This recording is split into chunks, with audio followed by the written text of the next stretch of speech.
Padre, en el nombre de Jesús, Señor, te ruego en el nombre de Jesús, ayúdame a poder exponer estos pensamientos conforme como tú me lo diste, Señor. Anúlame todo lo que sea carnal, diabólico, Señor, y que yo pueda hablar en la nueva naturaleza que tú me has dado. Como decía nuestro pastor, que todos salgamos de aquí edificados y con un poquito más de conocimiento acerca de ti, Señor. Revélanos cada día más tu palabra. Ilumina nuestro entendimiento. Afírmanos en la fe. Padre, en el nombre de Jesús te lo pido. Amén. Aleluya. La palabra que Dios me dio hoy está en el libro, en el Evangelio de Marcos, capítulo 14. Marcos 14.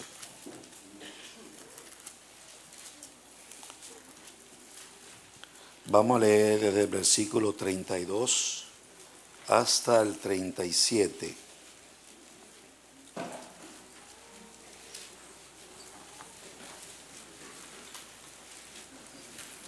Dice así la palabra del Señor. Vinieron pues a un lugar que se llama Getsemaní, y dijo a sus discípulos: sentaos aquí, entre tanto que yo oro. Y tomó consigo a Pedro, a Jacobo y a Juan, y comenzó a entristecerse y a angustiarse. Y les dijo: mi alma está muy triste hasta la muerte. Quedaos aquí y velad. Y entonces, un poco más adelante, se postró en tierra y oró que si fuese posible pasase de él aquella hora. Y decía: Abba, Padre, todas las cosas son posibles para ti. Aparta de mí esta copa, mas no lo que yo quiero, sino lo que tú. Vino luego y los halló durmiendo, y dijo a Pedro: Simón, ¿duermes? ¿No has podido velar una hora? Ahí está el rema de mi predicación. ¿Tú duermes? No has podido velar conmigo una hora. Eso lo dijo Jesús. Dice que ellos llegaron al Monte de los Olivos, pero antes de eso, según la Biblia, yo lo busqué en los diferentes evangelios, Jesús venía de celebrar la Santa Cena. Él venía de celebrar la Santa Cena cuando llega a este lugar. Me gustaría también que leyéramos la conversación que él tuvo con ellos mientras él venía en el camino. Acuérdense que mi predicación está basada en que no pudieron orar con él una hora. En el versículo 26 de ese capítulo dice: cuando hubieron cantado el himno y salieron al Monte de los Olivos, entonces Jesús le dijo: todos os escandalizaréis de mí esta noche, porque escrito está: heriré al pastor y las ovejas serán dispersadas. Pero después que haya resucitado, iré delante de vosotros a Galilea.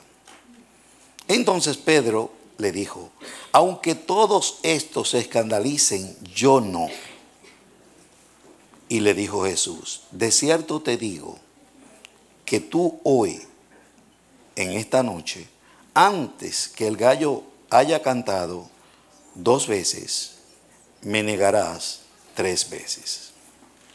Mas él, o sea Pedro, con mayor insistencia decía: si me fuere necesario morir contigo, no te negaré. Dice, también todos decían lo mismo. Entiendo yo que el hombre tenía influencia sobre los demás. Vemos a Jesús que dice que él sale con sus discípulos en el versículo 32, con sus discípulos. En ese momento no andaban los 12 con él, porque sabemos que Judas salió a ponerse en acuerdo con los sacerdotes para atraparlo en esa noche. O sea que quedaban, ¿cuántos? 11. Entonces llegan allí al huerto de los olivos de Getsemaní, que dice que eso significa prensa. Entonces, y él le dice a ellos, siéntense aquí. Y entiendo yo, se sentaron los 11. Entonces, él le dijo a 3, a Pedro, a Jacobo y a Juan, vengan conmigo. Vengan conmigo. Y dice que empezó a caminar con ellos, dejando a los demás atrás, y él empezó a hablarle de su intimidad.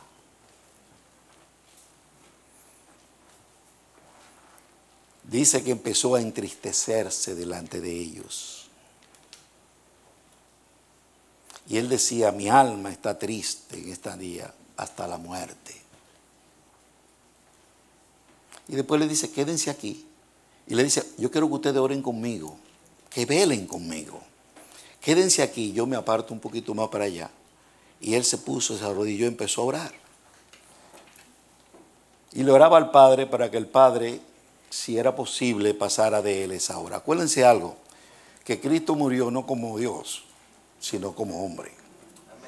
En ese momento, cuando él estaba allí enfrentando esta disyuntiva, porque él podía decir que no en ese momento, y él decía, Padre, si es posible que pase de mí esta copa, pásala. Para ti no hay nada imposible. Tú lo puedes hacer, pero no lo hagas como yo digo, sino como tú. Yo lo digo rápido, pero yo me imagino que ayer era una crisis grande lo que había. Una crisis muy grande.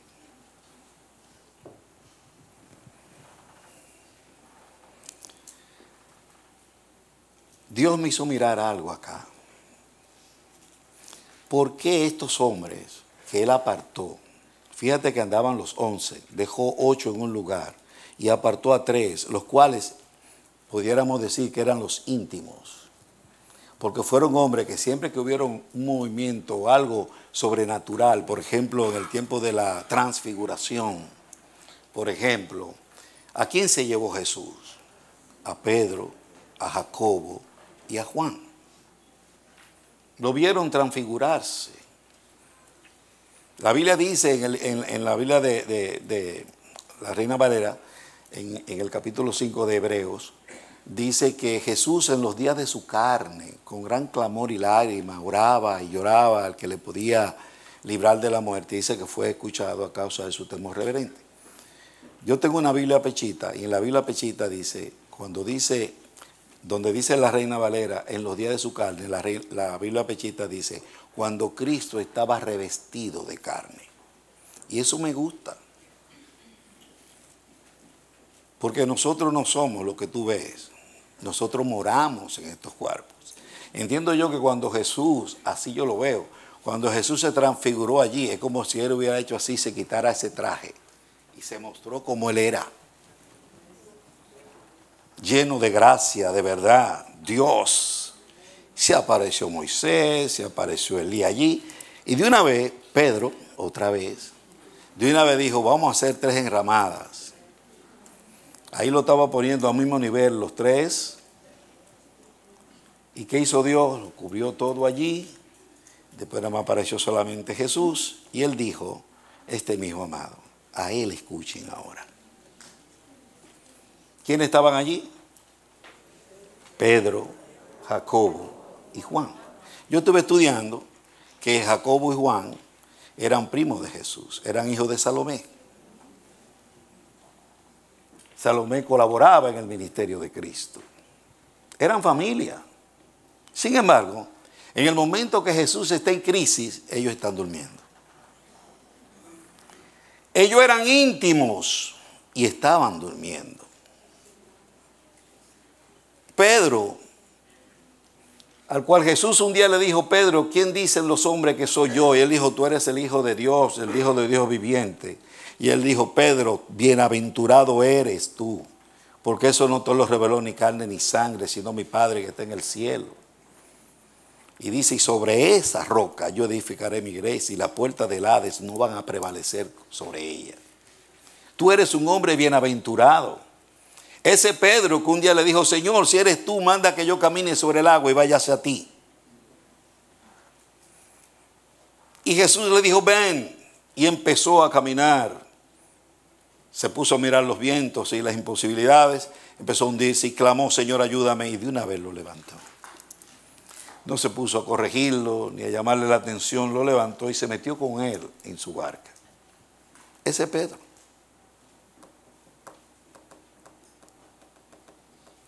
Ese Pedro estaba durmiendo.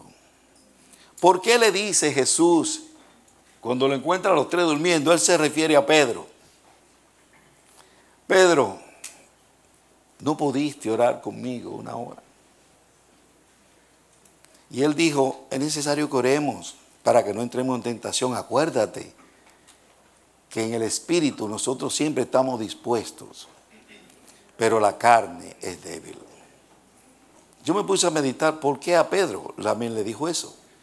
Y entonces volví atrás en donde él le dijo: Pedro, acuérdate que esta noche tú, antes de que el gallo cante, tú me habrás negado 3 veces. Digo yo que Jesús en su crisis le estaba dando instrucciones a su siervo para que pudiera pasar la prueba.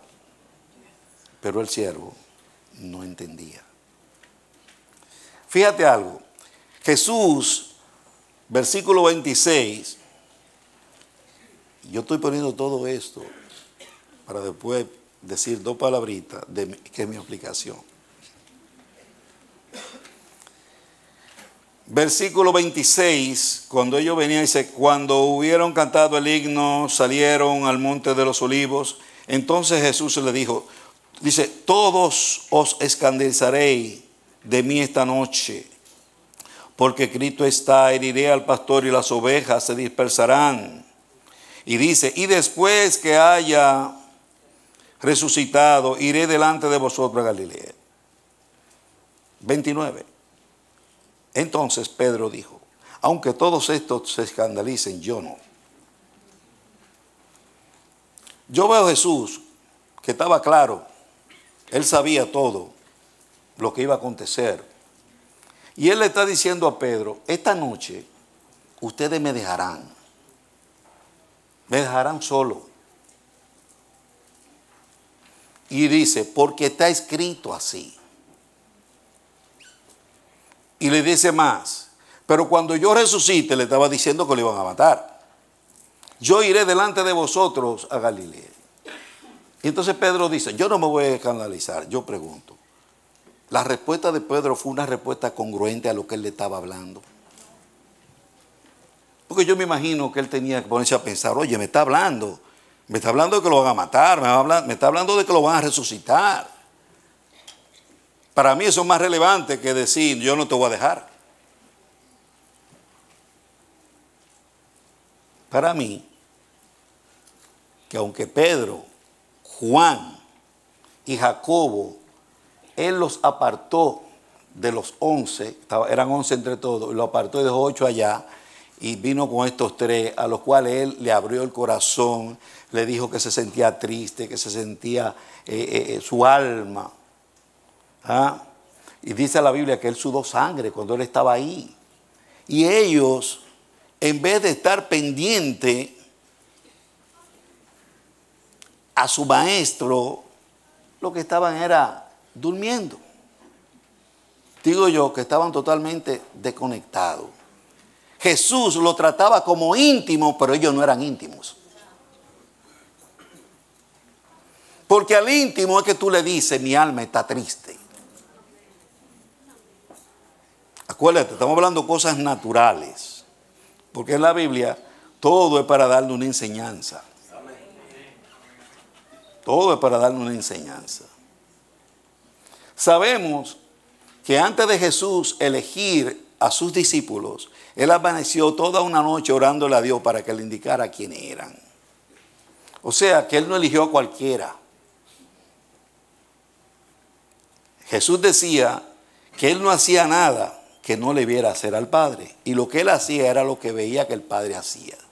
Entiendo yo que el Padre le dijo, elige a fulanito, fulanito, fulanito, fulanito, y así lo hizo. Pero de esos, Jesús, acuérdate, digo yo, Jesús hombre, le dijo a sus dos primitos, vengan conmigo, y Pedro, ven. Ellos supuestamente estaban supuestos a sufrir con él. Era un momento de crisis, un momento de dolor.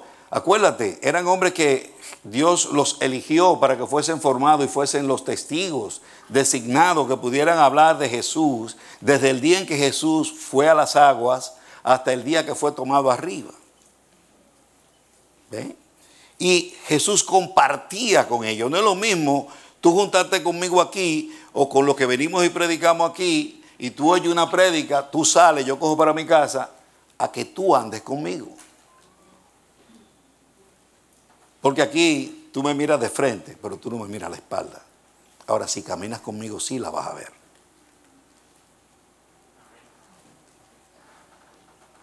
¿Me entienden? Entonces estos hombres, en el cual Jesús tenía confianza, ellos no correspondieron de la manera que estaban supuestos a hacer. Porque yo me imagino que si yo estoy aquí y mi maestro está allá y yo lo veo sufriendo, desde que él me dice a mí, mi alma está triste hasta la muerte, yo no lo dejo solo. Me le pego al lado, dime, ¿qué es lo que está pasando? Explícame. ¿Dice eso la Biblia? No dice eso la Biblia. Se interesa por el dolor de su compañero. ¿Dice la Biblia que ellos se interesaron? No. No se interesaron. Jesús, yo me imagino cómo debe sentirse el corazón de Jesús cuando vio a sus compañeros más cercanos, como ellos, en un momento de crisis, donde él sabía a lo que se iba a enfrentar, al punto que él estaba orando al Padre para que, si fuese posible, pasara de él ese momento, esa copa. Y dice que cuando deja de orar, va donde ellos y lo encuentra durmiendo. ¿Y qué hace? Después que él le dice, no pudieron orar conmigo una hora, dice que vuelve otra vez y repite la misma oración. Y cuando vuelve de nuevo, lo encuentra durmiendo. ¿Qué hizo? Volvió a orar de nuevo y la tercera vez, ya después que volvió, dijo, no, ya sigan descansando. Hay un tiempo para clamar. Hay un tiempo para clamar. Cuando yo leí esto me tocó porque yo me puse por un momento como en el lugar de Jesús en ese momento. Y debe ser un dolor muy grande cuando tú ves la persona en la que tú confías, que en el momento del aprieto, en el momento en donde tú tienes que extender la mano, se hace el desentendido. Debe ser terrible eso.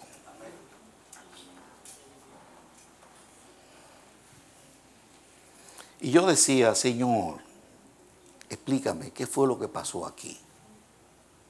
Porque esto eran gente que vieron a Jesús glorificado allí en la transfiguración. Dios.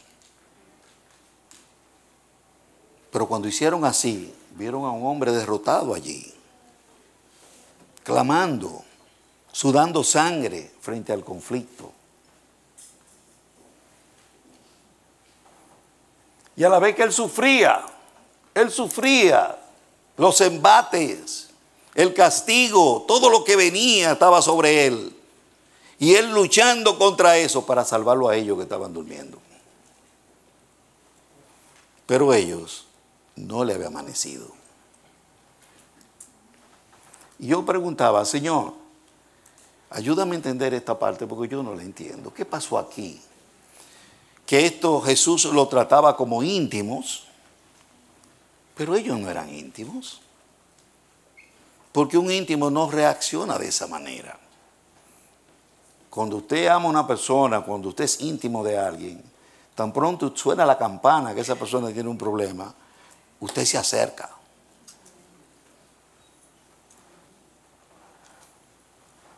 Entonces el Señor, que es bueno, en gran manera, me llevó entonces al libro de Números, en donde habla cuando Moisés que se levantaba desde tempranito en la mañana y se presentaba frente al pueblo y duraba todo el día ahí, que le dijeron, tú no vas a durar así, ni este pueblo va tampoco a permanecer si tú sigues haciendo lo que estás haciendo. Y le dijeron, busca gente que te ayude. Y él lo consultó con Jehová y Jehová le dijo, búscate 70 hombres, ancianos de las tribus de Israel, príncipe, le dijo, y tráelos. Y cuando lo trajo, dice la Biblia, la palabra de Dios, que Dios tomó del espíritu que había en Moisés y le puso a los 70 para que ellos ayudaran a Moisés a llevar la carga del pueblo. Entiendo yo que no es una carga física, espiritual. Entonces yo dije, espérate, aquí está la clave. Esos discípulos que estaban ahí eran hombres escogidos. ¿Ok? No fue que Jesús se equivocó. No. Lo que pasa es que todavía no le había llegado el momento en donde ellos participaran del mismo espíritu. Aunque andaban juntos. Porque así Dios me lo puso. El hecho de que estemos juntos y salgamos juntos y vamos allá y venimos aquí y nos saludamos y comemos juntos, no necesariamente significa que tú eres íntimo. Íntimo es uno a quien Dios le pone de tu espíritu.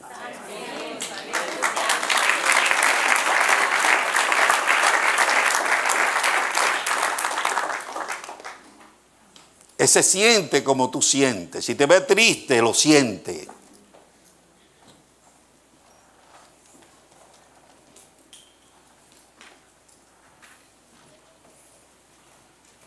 A mí cuando Dios me reveló esto, me dio.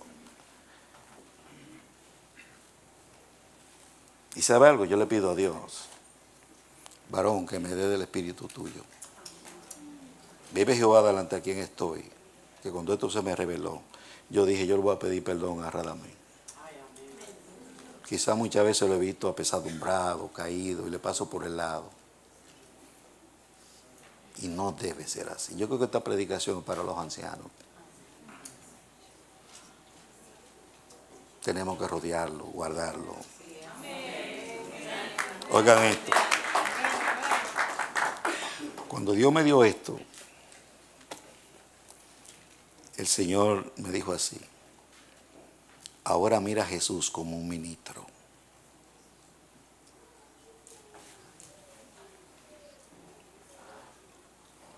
Como un ministro. ¿Qué es un ministro? ¿Qué es un pastor? Un hombre igual que todos ustedes. La única diferencia es que Dios lo llamó para dirigirte a ti. Quizás no tiene más inteligencia que tú, quizás tú eres más preparada que él. Pero eso no te da derecho a querértele ir por encima de la cabeza. Porque en ese hombre hay una unción puesta que tú no tienes. Y que tú necesitas tener. Pero es un hombre igual que tú y que yo. Con sus problemas, sus afanes. Y se cumple en el pastor, en los que dirigen, lo que dice la Biblia: en nosotros opera la muerte para que en ustedes reine la vida. Uno se niega a muchas cosas, no porque no puede hacerlo, simplemente porque si el que me ve no es maduro, va a interpretar las cosas incorrectas. Y en vez de yo ayudarlo a que siga adelante, lo que hago es que lo desayudo. Entonces, ¿qué yo hago? Yo me niego a mí mismo para que ese hermano siga. Pero yo estoy muriendo. Yo también deseo reírme, jugar, como todos los demás. Y Dios me hacía mirar algo. Que nosotros tendemos, ¿sabe qué? A poner al pastor y a todo en un altar. Entonces vivimos fijándonos en el pastor, no para agradarle, no para bendecirle, sino de que si se equivocó en cualquier cosita, de una vez le caemos encima. Porque lo endiosamos. Míralo como un hombre que Dios honró y que lo levantó para dirigirte. Pero es igual que tú, que necesita que tú lo cuides, que tú lo rodees, que tú ores por él.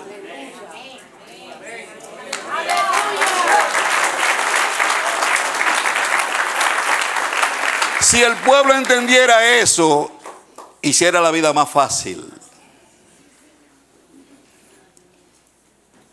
Yo siempre he creído, y yo lo digo, cuando el cristianismo, a mí, yo siento que lo siento que es pesado, es porque me estoy sintiendo que, digo, hay algo que no está bien. Hay un espíritu raro aquí. Dios nos manda a ser genuinos, íntegros. Y el ser íntegro no significa usted mostrar una santidad que Dios no le da a usted. Venga con la ofrenda que Dios te permite tener hasta ese momento. Si lo tuyo es una tórtola, trae tu tórtola. Pero si yo puedo traer un becerro, yo traigo el becerro.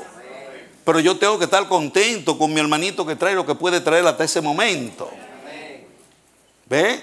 Y como una vez dije, la carrera de la santificación, no hay una sola corona para toda la iglesia, porque entonces nos iríamos matando todo el camino y metiéndonos los pies el uno al otro para que yo llegara primero a coger la corona. No. La carrera de la santificación, yo corro contra el pecado que me asedia a mí y tú corras contra tu pecado. Tu hermano no es competencia tuya. Por tanto, tú no tienes que meterle el pie, tú quieres que él llegue. Inclusive te muestra, puede ser misericordioso. ¿No dice la Biblia que ahora ya nosotros dejando atrás esa ley que ya fue cumplida por Jesucristo, ahora servimos en la ley de Cristo? ¿Y en qué se basa la ley de Cristo? En el amor.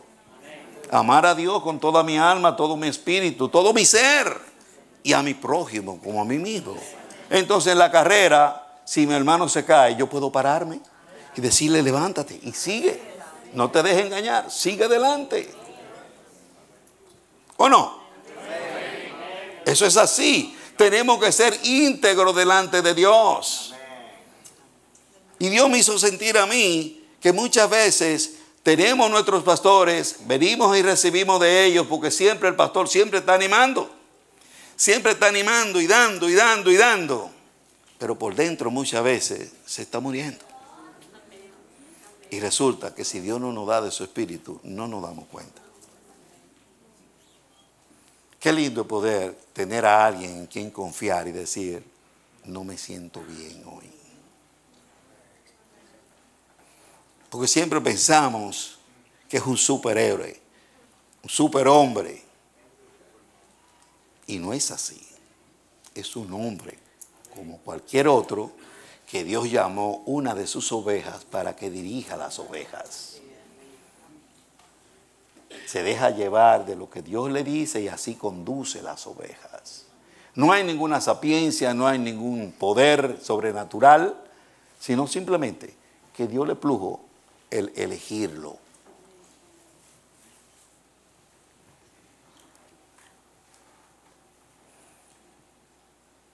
La Biblia manda que no murmuremos. La Biblia enseña que no murmuremos. Porque si yo, imagínate, murmuro de la ley, yo no soy hacedor de la ley, dice la Biblia. Y si yo murmuro la ley, me hago juez. Y solamente hay un juez, es Dios. ¿Voy a criticar a Dios? Imposible. Dios nos conoce y Él sabe a quién llama. La Biblia me enseña a mí que cuando tú te levantas y tú hablas de tu cabeza, Dios sale a la defensa. A mí me gusta un pasaje que está en Primera de Samuel, que es que cuando dice la Biblia que Saúl andaba persiguiendo a David. Y dice que entró a una cueva a hacer sus necesidades. Dice que David estaba ahí. Y sus hombres le dijeron a David, oye, aquí está. Dios te lo entregó. Te lo puso en tus manos, a tu enemigo. Si tú lo miras en lo natural, ¿Es verdad? Porque él quería matarlo. ¿O no? Él quería matarlo. Sin embargo, dice que David se acercó y le cortó un bordecito de su manto. Y ahí vino, que dice que el espíritu, digo yo, lo redarguyó. Y él dice una palabra que a mí me tocó. Y él dice que Dios me libre de yo hacer algo contra mi Señor. Oye, su enemigo. Oye cómo él lo llama, mi Señor. Y ese era su enemigo. Yo hacer algo contra mi Señor. Ahora, ¿por qué él dijo eso? Porque él dijo, Él es el ungido de Jehová. Y al ungido de Jehová, nada más lo quita Jehová.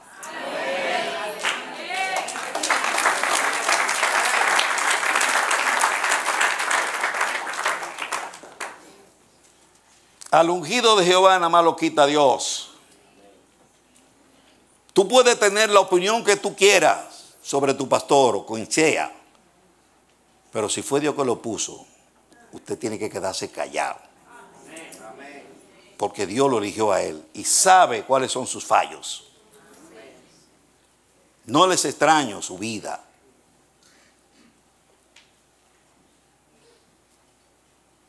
Y si lo criticamos, estamos criticando a quien lo puso.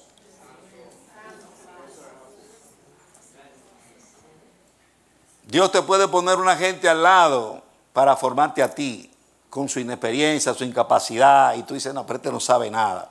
Pero si fue Dios que lo puso, tú tienes que temer al que lo puso y obedecer a quien Él te puso, porque ese lo puso Dios.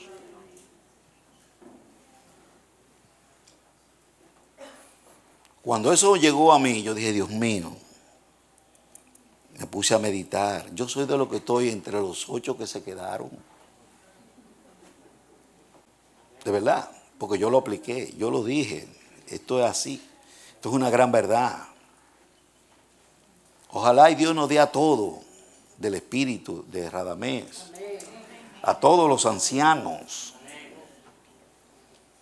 Y verdaderamente entonces Él no llevará la carga solo. ¿Sabe por qué? Porque nos será impuesta necesidad el ayudar. Porque yo lo veo aquí. El Señor me dijo a mí así, mira a Jesús ahora como un ministro. Así como Jesús estaba resistiendo los embates de esa situación que Él podía haber echado para atrás si Él quería. Pero entonces, ¿cómo se cumplirían las palabras, las promesas que ya Dios había dado a través de la ley y de los profetas? Tenía que cumplirse, ese fue el propósito para el cual Él vino. Pero así como Jesús también estaba allí sudando sangre, así también se ponen los ministros cuando tienen problemas en la casa. Y lo grande es que a veces no tenemos a nadie a quien decirle me duele.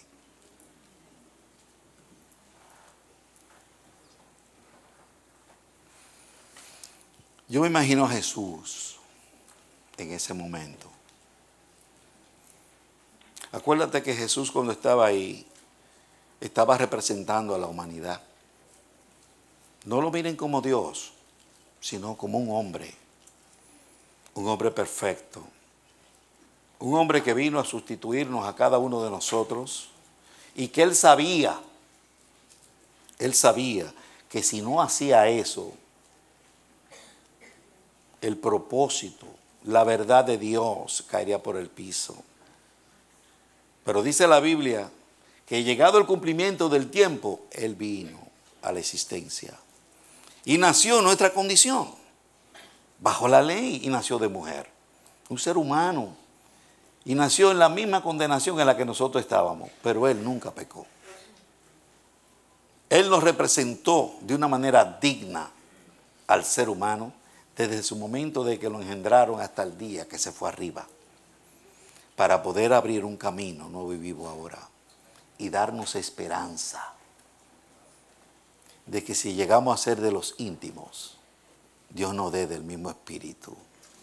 Yo le preguntaba, Señor, entonces, ¿qué pasó con estos? Porque Jesús no lo dejó de lado. Como dice la Biblia, el llamamiento y los dones son irrevocables.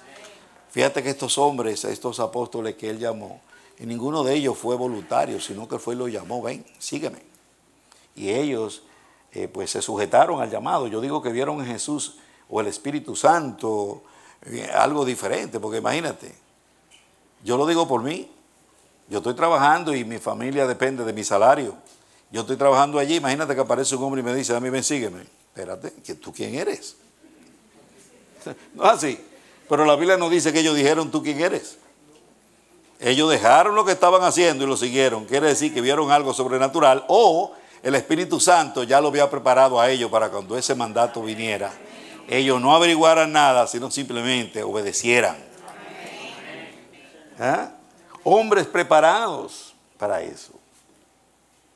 Pero la Biblia me enseña a mí que siempre tiene que haber una obra de parte de Dios para que nosotros podamos hacer las cosas bien.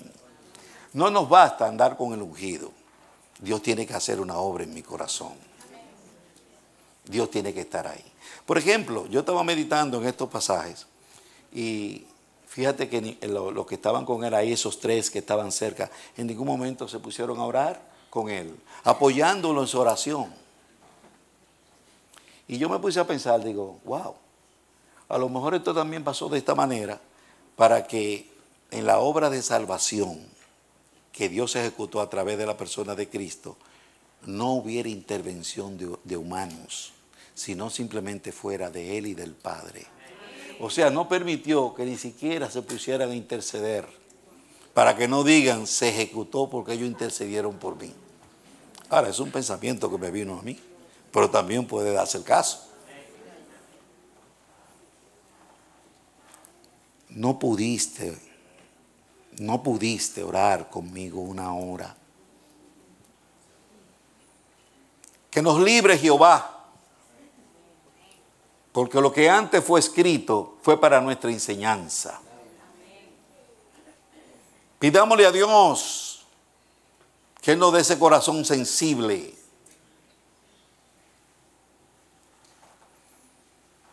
para dar la mano, el hombro, el espaldarazo a los que nos dirigen. No dejarlo solo.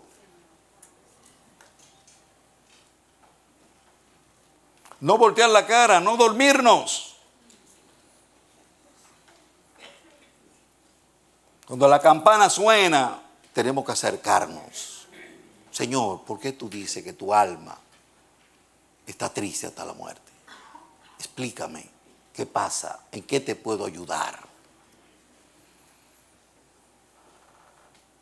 Pero si no viene la revelación, acuérdense, Dios lo hace todo. Porque yo estuve buscando en la Biblia, en el libro de Lucas, en el último capítulo, habla de que Jesús a ellos, después que ya Jesús estaba resucitado, dice que le abrió las escrituras para que entendieran. Digo yo, entonces yo no lo culpo. Le abrió las escrituras para que entendieran, porque ellos no entendían. Digo yo que esos hombres que estuvieron con Jesús vinieron a ser partícipes del mismo Espíritu de Cristo en el Pentecostés. Ese día dice que el Espíritu se repartió sobre cada uno y ellos se pararon a predicar y ya no eran los mismos de antes. Ya miraban las cosas desde otro punto de vista.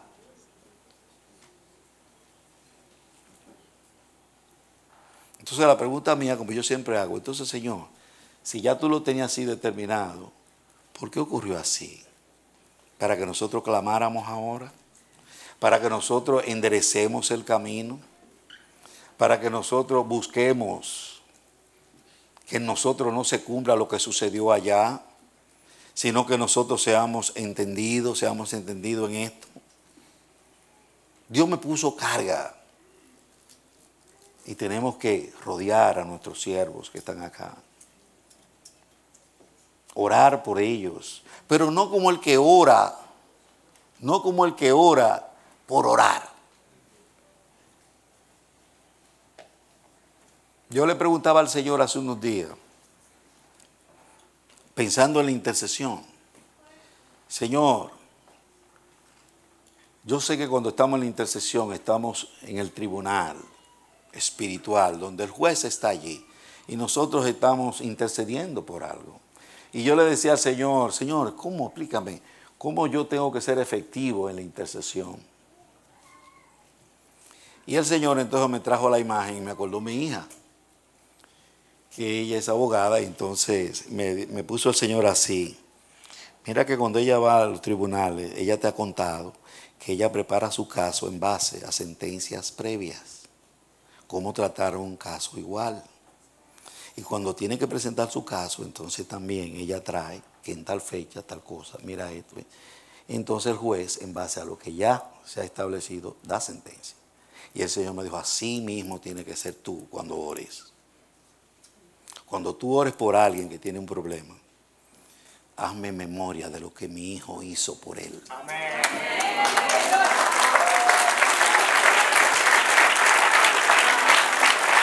Yo pensaba y decía, le presento a Rafael. No, Señor, acuérdate de Jesús.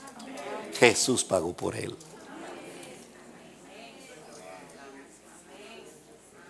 Y el Padre entonces mira lo que pasó allí y tiene misericordia del que yo le presento. Digo yo, oremos también de esa misma manera. Y digamos, Señor, yo te presento a mi pastor. Mira a Jesús, cómo sufrió allí solo. Fortalécelo.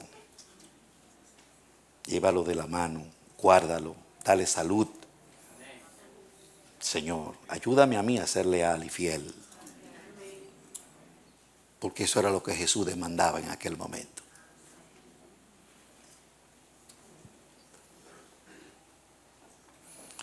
Que Dios nos ayude. Porque yo que le estoy dando esta palabra, a mí me compunge.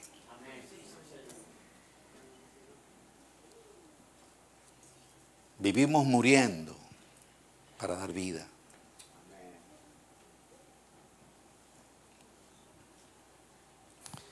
Bienaventurados somos que Dios nos habla. Y más en este tiempo en donde hay tantas adversidades. Muchas cosas se levantarán.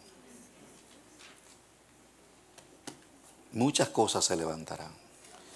No solamente que te provocarán afuera, sino hay un sentir en mi corazón de que cuando vean que tú no te dejas provocar afuera, vendrán a provocarte adentro. Y vamos a tener que definirnos. Y yo le decía a alguien en la intercesión el miércoles, si llegaran a esta casa, lo que tenemos que hacer es que cuando nuestro pastor diga no y se lo quieran llevar preso, tienen que llevarse a 1000 personas juntas, porque todos vamos a decir que no. No lo vamos a dejar solo, como dejamos a Cristo solo. Pero ellos lo dejaron solo porque no entendían. Pero ahora nosotros tenemos el Espíritu. Ahora nosotros estamos sellados. Ahora nosotros sabemos quién es nuestro Dios. Y es un Dios de amor y un Dios de misericordia, que ama a todo ser humano. Toda alma le pertenece a Él. Que ama al pecador, pero no al pecado. Él lo aborrece. Pero tenemos que estar unánimes y juntos. Apoyándonos los unos a los otros. No mirando al hermano por encima, sino de igual a igual. Que si conozco algo más que tú, pues te ayudo para que tú camines mejor. Pero no para levantar mi mano y murmurarte. Que se acabe eso de nosotros. Señor, en el nombre de Jesús, trae esa sanidad en medio del pueblo. Señor, saca toda murmuración, todo lo que tú no quieres. Santifícanos, Señor, en tu verdad. Señor, en el nombre de Jesús. En el nombre de Jesús. Dios me dio un versículo. Un versículo me trajo el Señor y me dijo que si nosotros no entramos, dice, si no fueran como este niño, no entrarán en el reino. Y yo le preguntaba al Señor, Señor, pero explícame, ¿cómo es que si para yo entrar en el reino tengo que ser como este niño? Si tú nos mandas que nosotros tenemos que crecer, madurar. Y entonces el Señor, qué bueno siempre, cuando uno le pregunta, porque Él dice que al que busca halla, y al que pide le dan. ¿Ah? Entonces yo le pido respuesta y entonces me dice el Señor a mí, ¿qué sucede? Dice así, ¿cómo es un niño cuando está pequeñito? ¿Cómo es un niño?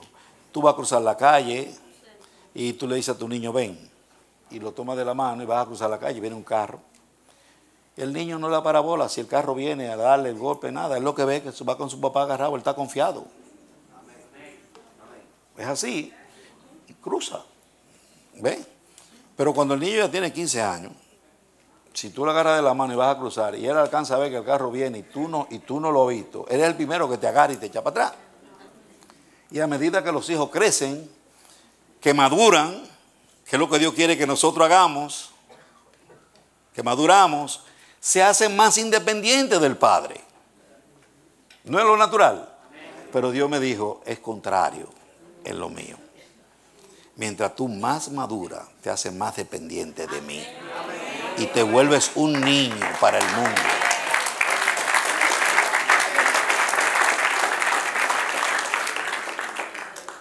Que Dios nos ayude. Y digámosle al Señor, Señor, yo no quiero ser de los que duermen. Porque fíjate que cuando el Señor le dijo, quedaos aquí, yo me voy a adelantar. Habían 8 que estaban en otro lugar, esos no participaron de eso, de esa intimidad. Pero estos estaban ahí. Por cuanto no le habían amanecido, ellos no tomaron la actitud que tenía que hacer. Pero ahora nosotros sabemos y tenemos a nuestros pastores cerca.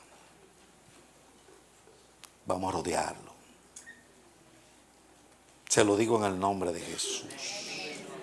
En todos los años que yo tengo aquí, yo nunca había traído un mensaje como este.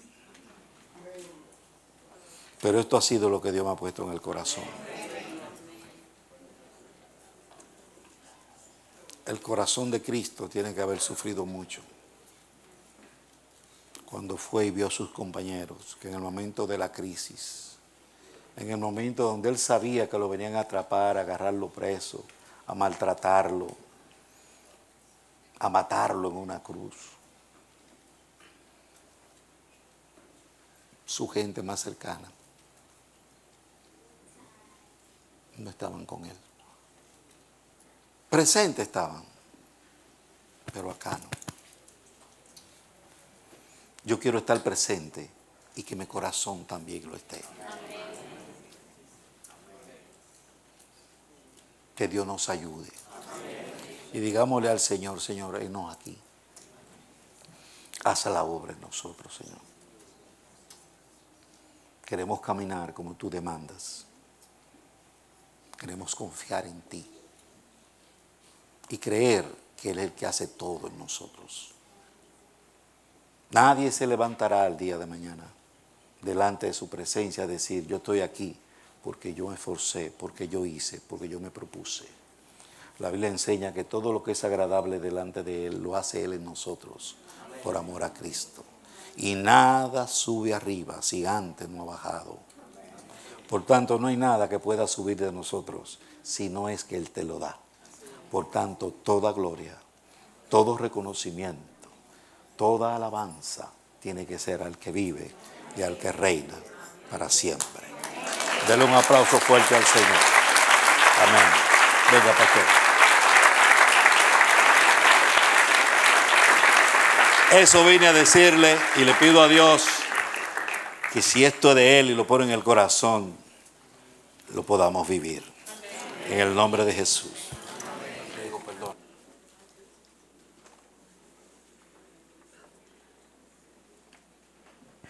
No pida perdón por defender a tu pastor. Amén. Amén. Bueno, espero que el Espíritu Santo nos haya hecho entender lo que quiso decir. mientras el siervo meditaba en la palabra, pues no pude evitar meterme en ese momento, ¿no? De Getsemaní, de Jesús. Tantas cosas ahí, ¿no? Hay una cosa que es la soberanía de Dios, que es lo que tiene que suceder. Que la realidad humana y la realidad divina. En la realidad divina Jesús tenía que ir solo al lagar. Era una cuenta que solamente Él podía pagar, era una responsabilidad que solamente Él podía asumir. Por eso a la humanidad se le negó alrededor. La humanidad no podía participar, porque a favor de la humanidad fue que Él vino. Esa es la realidad divina. La realidad humana es que Jesús sintió simpatía, o sea, necesidad de simpatía como ser humano. Y hay tantas cosas para meditar ahí, ¿no? Él dijo, mi alma está triste esta noche hasta la muerte. Y era un problema del alma. La tristeza es del alma. Nadie pudo ayudarlo en su problema del alma. Por eso pudo volcar hasta la sangre su alma delante de su Padre. Siempre me ha intrigado que Jesús llevó nuestros pecados en la cruz, pero José de Arimatea lo ayudó a llevar la cruz.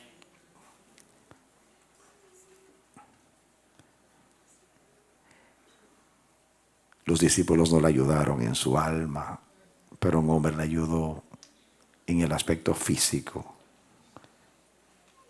Porque hay aspectos donde no le podía ayudar nadie porque tenía que ir solo.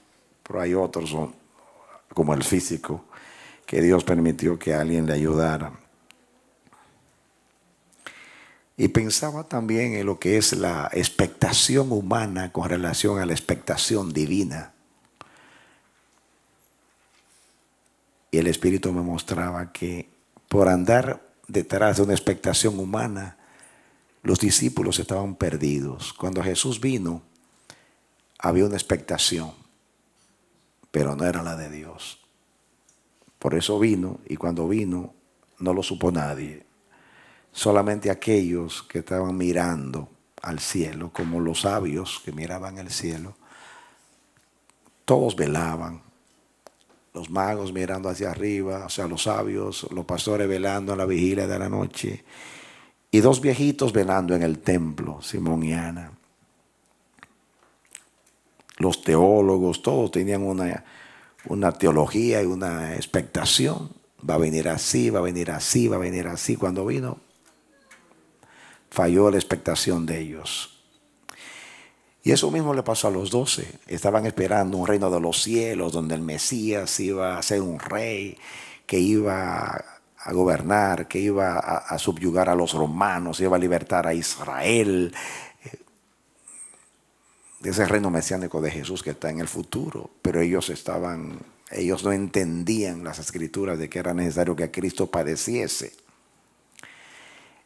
Entonces, Jesús, que estaba viviendo la realidad de Dios, la realidad divina, estaba en conflicto con los suyos que estaban viviendo la realidad humana.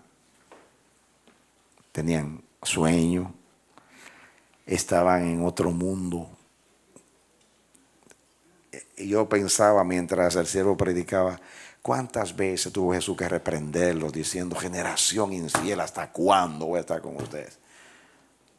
Cuando les habló de la levadura de los fariseos, que apenas se había hecho el milagro, y estaba pensando, ay, nos está regañando porque no trajimos pan. ¿Qué pan ni pan? Se acaba de hacer un milagro ahora mismo.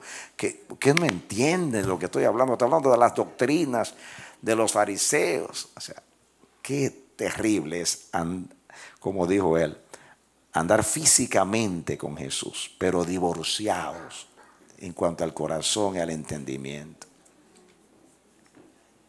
podemos sentarnos ahí por 40 años, escuchando tantas perlas preciosas de la vida del reino, y nos pasa así.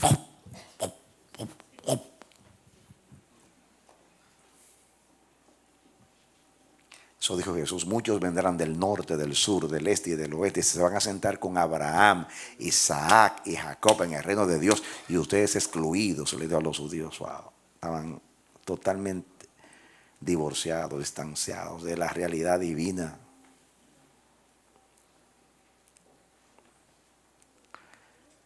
No esperemos cosas grandes de Dios, esperemos a Dios.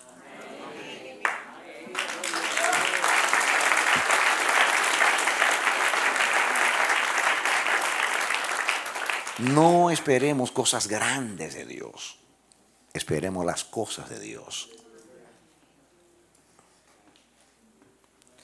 La oración tiene la gracia, la virtud de unir nuestros corazones con el Señor. Y Jesús los invitó a orar, era para que se unieran con Él. O sea, yo quiero que ustedes estén en armonía, en la onda, sintonizados en la frecuencia mía, y lo único que lo puede lograr es la oración. Oren conmigo para que ustedes se metan en el mismo pensamiento.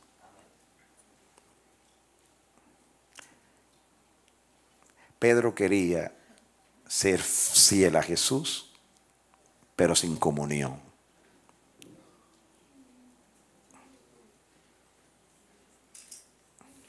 Aunque todos estos te negaran, yo muero por ti.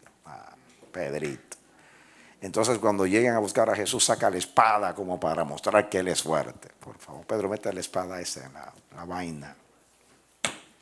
Entonces, cuando había que orar, no oraste. Y ahora que hay que te pones, quiere con fuerza humana y con espada resolver un problema espiritual. Que Dios nos ayude, amados.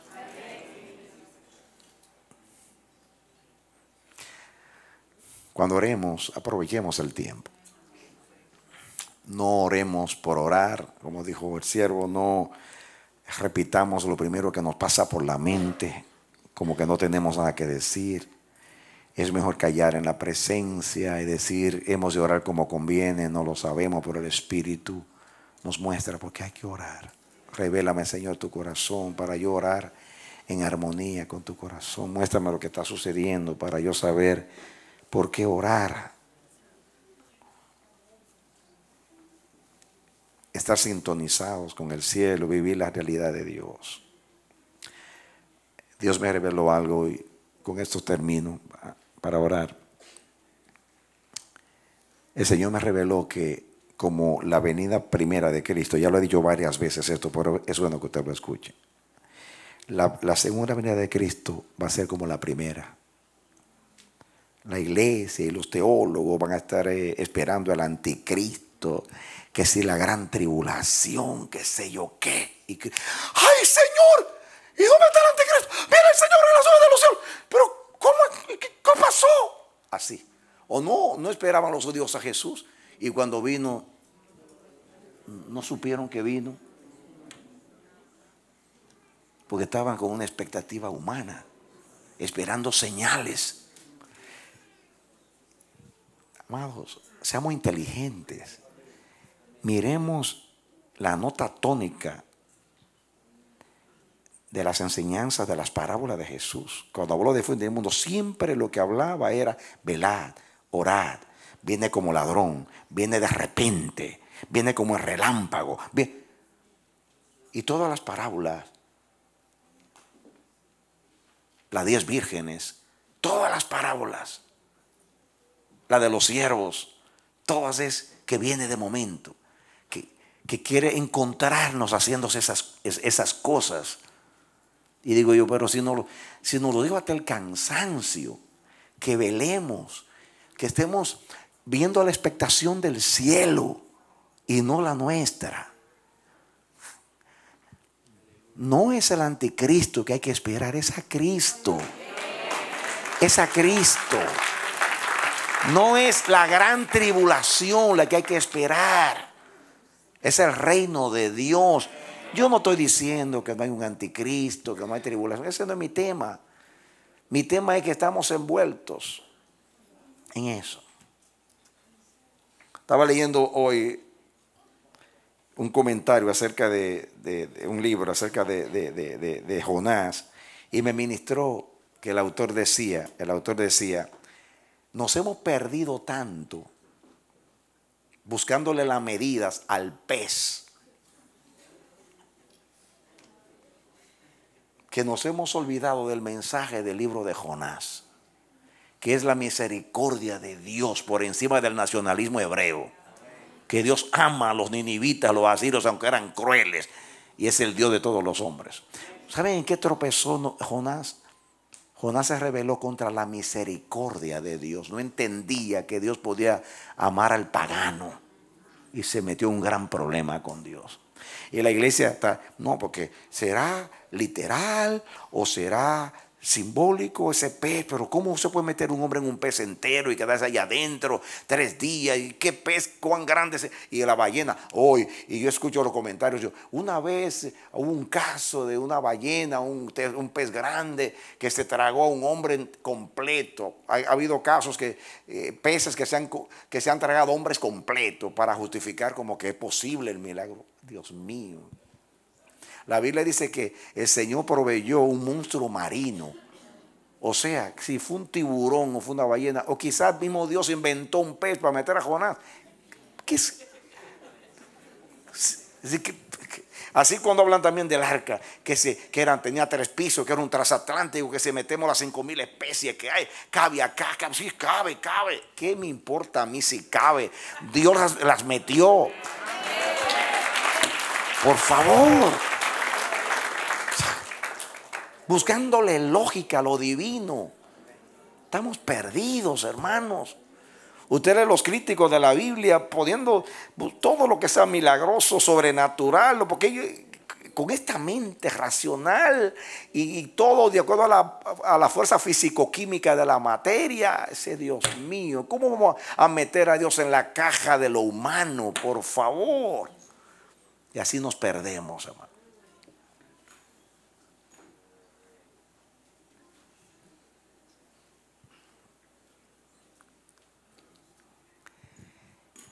El que sigue a Dios no necesita señales.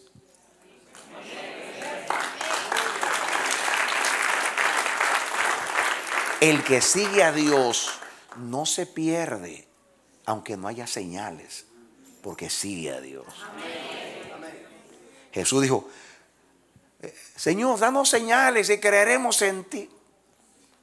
Un montón de señales. Y no creían ni entendían.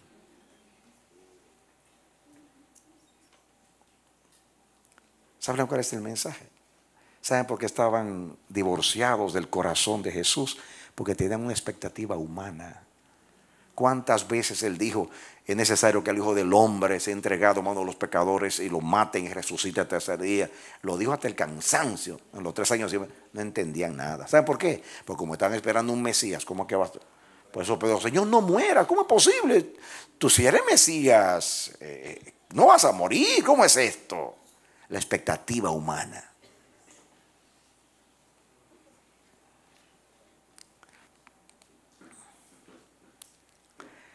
Dios hará muchas cosas contrarias a las que hemos creído y a las que hemos entendido, y nos va a sorprender. Y vamos a decir, ¿y esto dónde estaba en la Escritura? Y esto nunca fue una señal. Y esto, y dice Dios, si me hubiera seguido a mí, no la señal, hubiera llegado.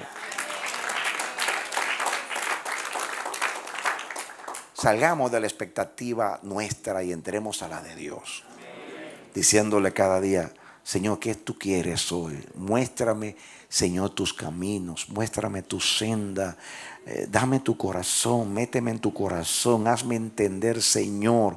Solamente quiero creer lo que tú me dices o lo que tú dices por la palabra, pero estoy hablando en cuanto a la interpretación del Espíritu, de la palabra, del momento, de lo que hay que hacer, de qué manera me dirijo, qué tú quieres decir, aún para orar, en qué tú quieres, qué tú voy a invertir 3 horas aquí. ¿En qué la invierto, Señor? Va a comenzar a orar a lo loco ahí. No, dime, ¿por qué orar? Guíame por tu espíritu. Es muy triste. Jesús sufrió mucho en la tierra. Y los profetas. Y yo también. Porque es muy difícil uno enseñar una cosa ahí. Y la gente, son cosas del pastor. Son inquietudes del pastor. Comenzando los profetas, esas son cosas de Isaías, esas cosas, Jeremías, siempre con lo mismo. Así es. El que es de Dios no brega de esa manera, vamos. Simplemente teme. Tiembla frente a la palabra de Jehová. Tiembla. Habla Jehová, uno tiembla. Todo lo toma en serio. Amén.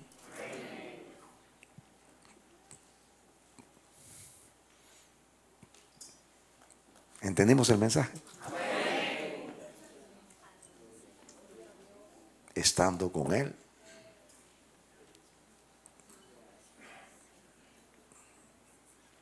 Y perdidos. Cuando digo perdidos, no estoy hablando de que no va de vida eterna. Totalmente lejos, distanciados, ajenos. Muy triste. Muy triste. ¿Saben lo que es entrar en sintonía? Ustedes todos vinieron, y yo también, en una frecuencia hoy. En el trabajo, estrés, problemas, adversidades, que el dinero no me da, que tengo que pagar alquileres, viene el fin de mes, que me están poniendo una presión en el trabajo, que posiblemente van a cerrar la compañía, que por ahí está Trump persiguiendo a los indocumentados. Y bueno, estamos con... ¿Cómo baja usted con ese contexto, esa tensión y su mente ocupada, entender algo espiritual? Si su mente anda por ahí volando en otra frecuencia. No se necesita. O sea, podemos criticar a Pedro, a todos los que estaban ahí. Pero nosotros actuamos igual. Constantemente, de la misma manera que ellos.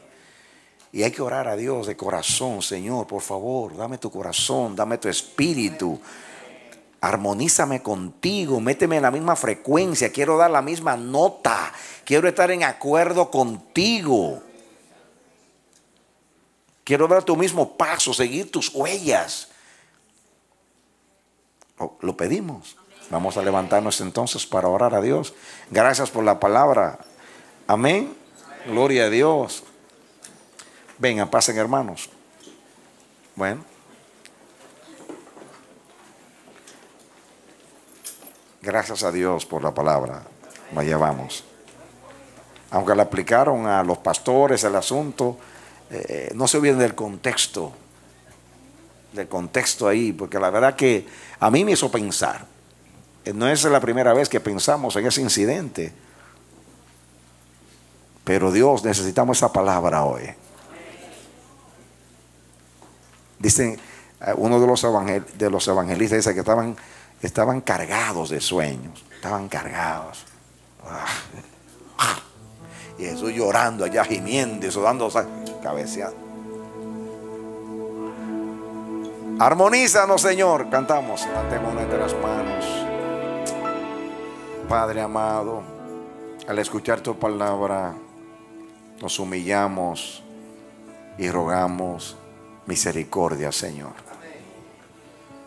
Somos tardos para entender. Vivimos en una dimensión distinta a la tuya. Pero tú nos diste el Espíritu Santo justamente para eso, para que nos guíe a toda verdad. Señor, queremos estar sintonizados, armonizados contigo y con tu corazón, Señor. Sentir como tú sientes, pensar como tú piensas, estar en tus planes, en tus pensamientos, en tu propósito. Ayúdanos a tener empatía y simpatía contigo, Señor. Por Por favor, guárdanos y líbranos de ese descuido, de esa indiferencia. Despiértanos. Como dice tu palabra, despiértate tú que duermes y te alumbrará Cristo.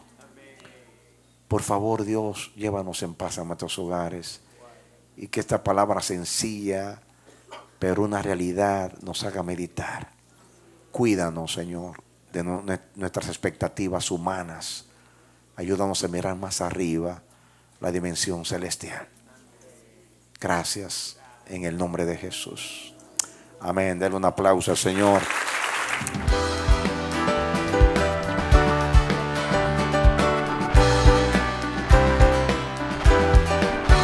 Este ha sido su programa Voz de Restauración. Si desea comunicarse con nosotros, escríbanos al P.O. Box 70, Bronx, New York 10473 o visita nuestra página web www.elamanecer.org. Nos despedimos hasta la próxima. Que Dios te bendiga.